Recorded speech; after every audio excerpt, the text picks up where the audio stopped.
The Polar Express by Chris Van Allsburg. On Christmas Eve many years ago, I lay quietly in my bed.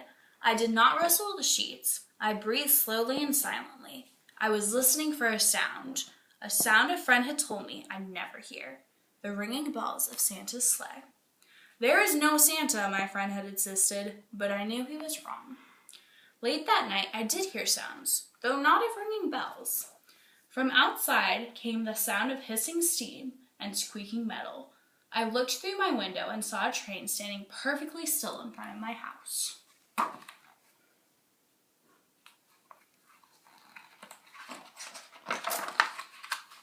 I was wrapped in an apron of steam. Snowflakes fell lightly around it. A conductor stood at the open door of one of the cars. He took a large pocket watch from his vest, then looked at my window.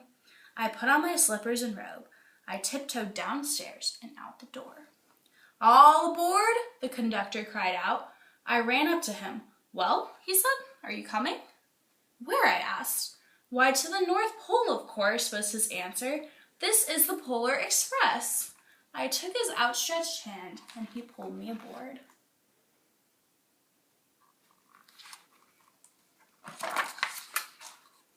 The train was filled with other children, all in their pajamas and nightgowns. We sang Christmas carols and ate candies with nougat centers as white as snow.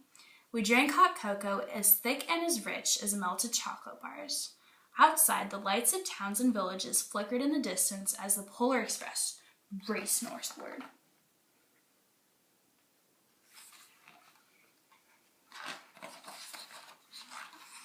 Soon there were no more lights to be seen.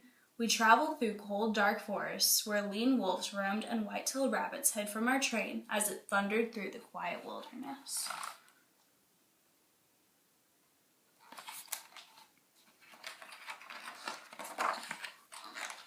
We climbed mountains so high it seemed as if we would scrape the moon, but the Polar Express never slowed down. Faster and faster we ran along, rolling over peaks and through valleys like a car on a roller coaster.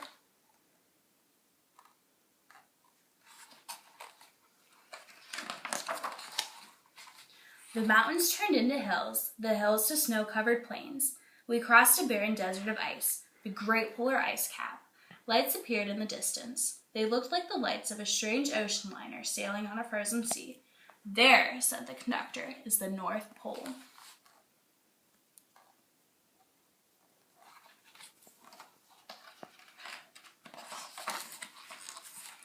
The North Pole. It was a huge city standing alone at the top of the world, filled with factories where every Christmas toy was made. At first, we saw no elves. "They are gathering at the center of the city," the conductor told us. "That is where Santa will give the first gift of Christmas." "Who receives the first gift?" we all asked. The conductor answered, "He will choose one of you."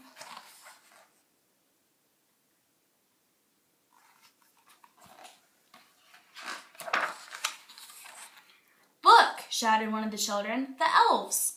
Outside, we saw hundreds of elves. As our train flew closer to the center of the North Pole, we slowed to a crawl. So crowded were the streets of Santa's helpers.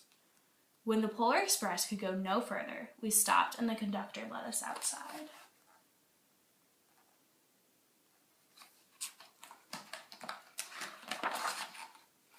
We passed through the crowd to the edge of a large open circle. In front of us stood Santa's sleigh.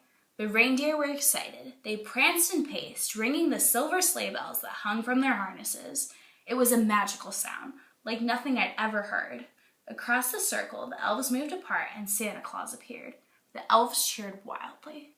He marched over to us and, pointing to me, said, "Let's have this fellow right here." He jumped into a sleigh. The conductor handed me up. I sat on Santa's knee and he asked, "Now what would you like for Christmas?"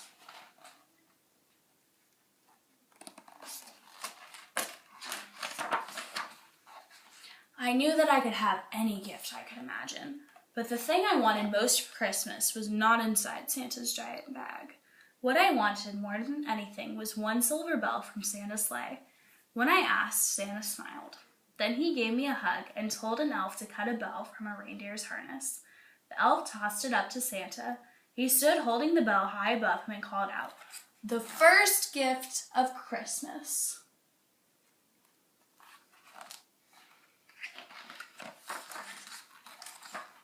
A clock struck midnight as the elves roared their approval. Santa handed the bell to me, and I put it in my bathrobe pocket. The conductor helped me down from the sleigh. Santa shouted out to the reindeers' names and cracked his whip. His team charged forward and climbed into the air. Santa circled once above us, then disappeared into the cold, dark, polar sky.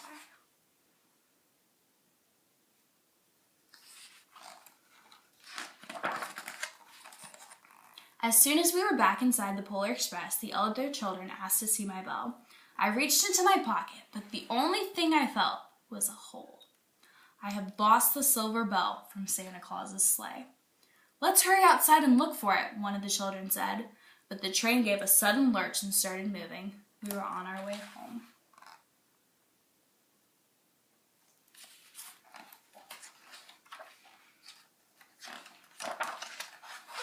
It broke my heart to lose the bell. When the train reached my house, I sadly left the other children. I stood at my doorway and waved goodbye. The conductor said something moving from the train, but I couldn't hear him. "What?" I yelled out. He cupped his hands around his mouth. "Merry Christmas," he shouted. The Polar Express let out a loud blast from its whistle and sped away.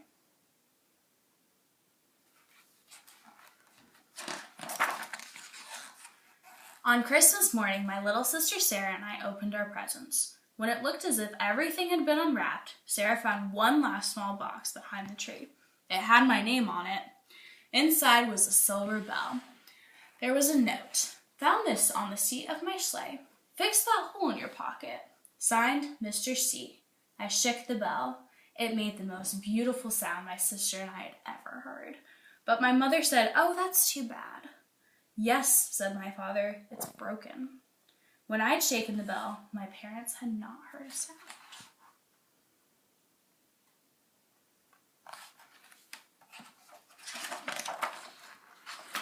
At one time, most of my friends could hear the bell, but as years passed, it fell silent for all of them.